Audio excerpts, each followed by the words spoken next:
Good morning. Here to recap player reflections and recap of last night's Symbaroum session 10. Dell is the GM of last night's session with David as Malleus, myself as Taro, and Todd as Cabela. Cabela is kind of a roguish type character with I believe the use of some rituals. Can never remember that for some reason.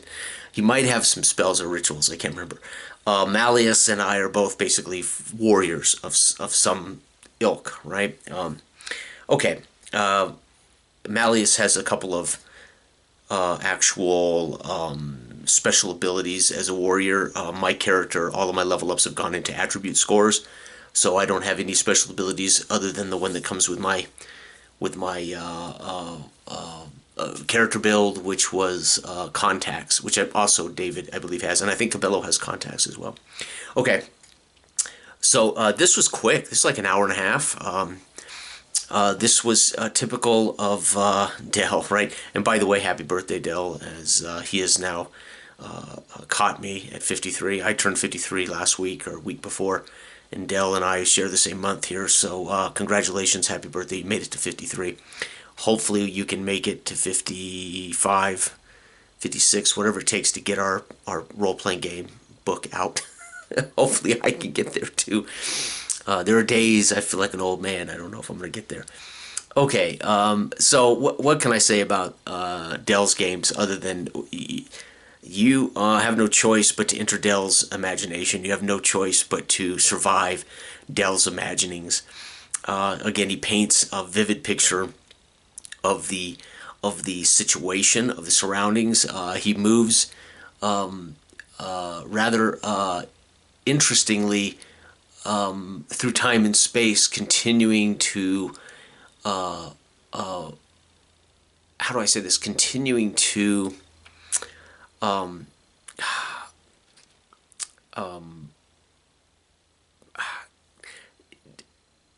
can't think of exactly, continuing to evolve time even through his, right? So he'll start with an initial explanation or description of what's happening, and then he'll continue to roll through that descriptive, almost in like a loop, where there's time and space is changing as we are hearing the original description.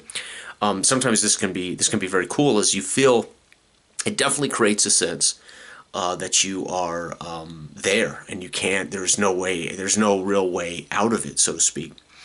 The only issue sometimes is if you want to step in there and take an action, or you want to step in there and respond. So sometimes you feel like, when should I speak up? So, but last night, hour and a half. Again, we don't have a choice. We go into Dell's imaginings of these amazing scenes and creatures. This was a strange event. I put some of it together, but much of it I couldn't quite, as our characters are ignorant of it, and I as a player am ultimately ignorant of it. I can only draw on what Taro has witnessed from another time and space in one of Dell's other sessions. So first off, Malleus, David ran 2 sessions in a row, so Malleus was out for 2 sessions. So Dell immediately draws Malleus, where have you been? And he starts us off with a descriptive area. Where am I currently right now in session? I'm at the bar called The Dump, the tavern called The Dump. I'm having some hallucinogenic tea, which is become Taro's ilk since his period of depression post witnessing the transformation of a world-eating worm. And Bonner, which is Dell's character's apprentice, comes running in to find me and says they've taken Thariah, which is Dell's character. They've taken him captive. You've got to come. So that's how my character kind of gets started into session. Cabello is working with Ansel. Ansel is a NPC left over from David's last session. Ansel is a alchemist slash store proprietor slash priest type character, and he is working with Cabello, and he brings Cabello to a grate in an alley where they can peer in as he suspects something's going to go down here. And Dell describes that very well. Dell, this was interesting because normally I'm aware of certain things, but as tarot, I wasn't aware that Cabello was looking at the same place, was looking into a place that I was actually going into. And I didn't know Malleus was. I mean, I literally, as a player, I started to figure Malleus might be here, but I was well into the.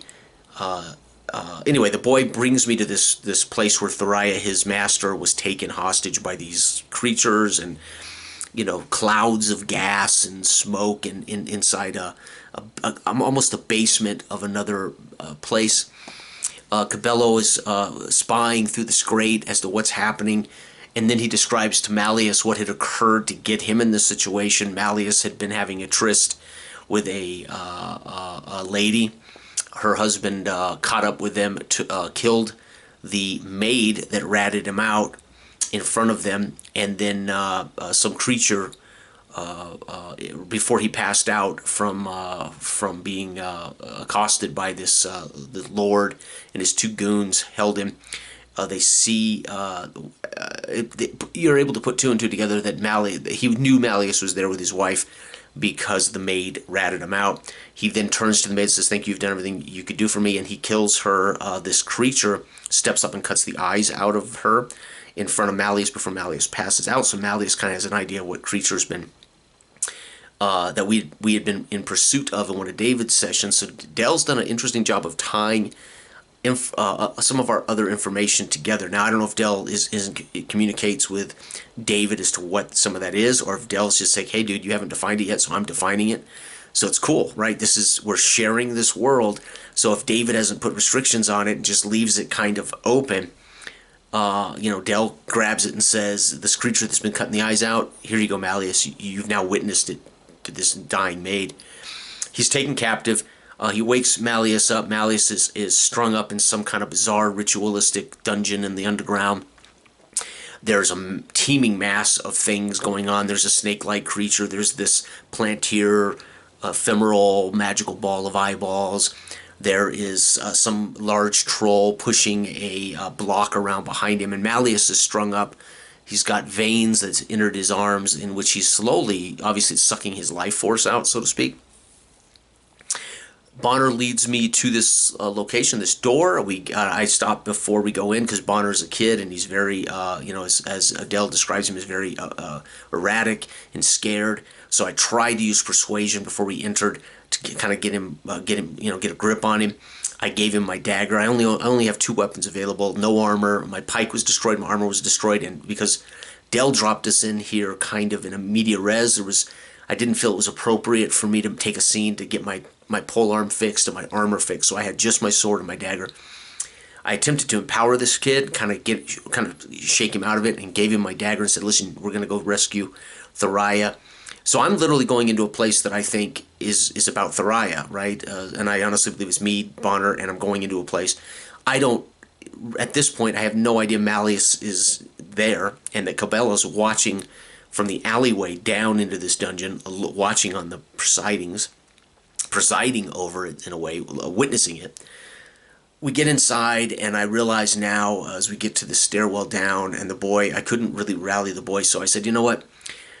I made a decision at that point to send him to find Cabello. And I asked Dale would he know where Cabello's at? And he says, "No, he doesn't." I said, "Well, go look for Cabello, or go look for Malleus." Again, I know, I've heard Malleus is in bondage, but of course Tara wouldn't know that. But I still hadn't put two and two together that Cabello was watching the same thing that I was about to walk into.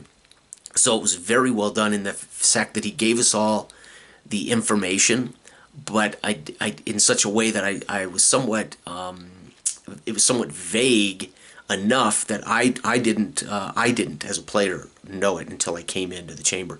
So that was very cool for me, right? I mean, I don't want things so vague I'm confused. What the hell's going on? What do I do? But it's not an easy task to inform players in 3 different locations of the details, but then at the same time not just reiterate the same information. right, telling me something slightly different than he's telling David, etc., etc. It didn't take me long once I got in that chamber that I realized there's Malleus hanging there. There's these creatures about, and I said at that point, like, I'm not going to fight this troll. I'm not going to fight this winged beast, and this it's a little baby winged beast, and there's all these blind goblins, that have Theriah in their clutches, and he appears to be in a trance of some kind. And so I immediately made up my mind, there's only one thing I can do here, is that's to try to save Malleus from this ritual, or save Malleus from this impending condition. And so ultimately, Dell describes what's happening among this room and all these creatures and this stuff as Taro tries to cut loose Malleus, as Cabello pulls the grate loose and looks, can I get in here? He discovers it's 40 feet deep. He drops down onto an inside, he's able to get 7 feet down inside the chamber, is Cabello. But from there, it's another 33-foot drop. There's not really an option for Cabello. He looks on in horror, I think, as he sees the calamitous effects of Theriah dropping his staff into this spinning orb of eyes that's clearly conducting this ritual of some kind. The staff seems to send an electric shock out to everybody, knocking the troll bandy, knocking the winged creature free, freeing the little winged creature. The goblins scatter and run. So the fall, and then Theriah falls flat. Taro at one point looks, and Dill describes that it looks as if he's not here. And so I thought, oh, so Theriah is dead. Dell sacrificed his character again, because he sacrificed Shig in one, and I'm thinking, okay, well, Dell's in a habit of sacrificing his characters, but that's fine. It's his business. So I really did think, okay, well, Theriah is dead. I'm not wasting time trying to scoop up Theriah. So I'm trying to carry Malleus out as these winged creatures trying to get up and escape, as the trolls trying to apprehend the winged creature, the spinning ball of eyes, and the snake-like creature that's around here. I decide Malleus, they end up tumbling into the doorway out, and they're fighting. These two titans are fighting in front of the doorway. There's no way out. I then tell Malleus we should at least try to kill this orb of eyes. It turns out it's ephemeral. It only leaves my blade worse for wear, as I can't really do damage to it. The troll and the creature end up tumbling away from the hallway door and grab up Malleus, and we escape upstairs, outside, and slam the door behind us as Cabello's climbed out. Look, he's been looking in the alley for a rope. He spies a coiled rope on top of barrels, and he goes to get that because he's going to lower that down to us. This is all happening literally, simultaneous, just like this. And Cabello, by the time he turns around with the coiled rope, the large winged creature has escaped the clutches of the troll, and its head pops out of this grate, and he wiggles his way out like a bat, wiggles his way like a rat bat out of this grate, and boom, explodes into the alley as his wings stretch out. He's like 7 feet lean and tall, with probably a 14-foot wingspan. He describes him as a big creature. And Cabello, he's trying to fly away. It's like he's stunned and he's beat up and he's trying to get air. He's trying to take flight. And Cabello, with his stiletto, says, "Over my dead body." And he strikes this thing twice. Dell conveys it very simply: your stiletto's not causing it any. It's not doing what you want to do, which is in a way keep it restrained. Because Todd basically said, "I want to hit this thing and kind of restrain it." Well, he only has a stiletto. He doesn't describe any outside of that. And Dell, I think, very simply just describes how the stiletto doesn't appear to be really wounding it. This is this creature's, Malleus. At that point, we hear this in the alley, and I poke my head around the alley as Taro and Malleus and I both head toward helping Cabello. I'm able to strike it as I approach it, and then I'm able to, I think I miss it actually, and then it starts to take flight and flee, and I take an opportunity attack against it, hitting it, and again my blade suffers more of this kind of damage, so I've got now another weapon that's been adversely affected by the blood of these creatures, or the whatever these creatures, a black ichor has eroded the blade or has stained the blade minimum. I can't tell to what degree the blade's damaged. In session, I mean. Anyway, and this creature flies off with the little winged creature escapes while we're in the fight with this thing, out of the grate, and the two fly off down the alley and into the darkness, and this is at night. and we right there, for the most part, we navigate back to our townhome because Malleus is in a bad way. He'd been damaged and taken some I won't say tortured. It wasn't torture so much as he was this there was this winged creature which was somehow under the control of this troll. He was using this giant winged creature's barbed tongue, literally thorned tongue, to draw, I think, or force corruption out of David's character to some degree, but it was causing him damage. So we got him out, and I think, was down to half his hit points, probably his toughness. I think he suffered 5. He probably has 10 total, so he was probably half his hit points. Anyway, so we took him back, and remember, my character's got a sword, and that's it, no armor. David has nothing on him except an old rusty cutlass he was able to pick up off the floor of this ritual chamber. We can hear the troll below us bellowing, obviously angry. These two beasts have got away from him. And my character slides the grate over the hole and says, I think we should get the hell out of Thistlehold. Maybe Blackmore is where we should relocate. Because I'm imagining Thistlehold's in trouble if there's this kind of stuff. If the Davokar is literally bled into the city of Thistlehold, this kind of stuff is encroaching now into the civilized world. And we head home, and that's pretty much where it ends right there. And it was great. It was a great session. It was a good session, considering we missed a week, or I missed a week due to illness. And so we had to postpone this. Then Dell was on spring break vacation with his family. And so this is really a week late. But great game. Again, happy birthday, brother Dell. And again, fantastic. And when Dell, at least in Symbaroum, when Dell's running Symbaroum, there's no escape out of Dell's sordid and Stephen King-esque imagination here. We're here, we're in it, and we roll with it, and it's great fun. We've had a great time. So anyway, that was Symbaroum session 10. As again, enjoying it wholeheartedly. The game of the actual mechanics of Symbaroum, the world of Symbaroum, the character, the quality of the character builds for this game, how you level up is fantastic. There is tweaking to your character without this epic superhero bloat, which I truly do appreciate. We don't see hit point bubble at all, which is, for me, it's genius. And there are some traits and talents that can give characters more hit points, so to speak, but none of us have those types of abilities yet. Anyway, fantastic. And David learned his character. Well, actually, David had told me in session 1, because I think Dell went all the way back to session 1. Malleus had told the tale that his character was having trouble with a maid that was holding kind of a blackmail on him, and we haven't gotten back to that, right? Well, the maid has never occurred. But Dale must have done his research or remembered it, because when he presented, the maid had ratted him out about having a liaison with the Lord's wife.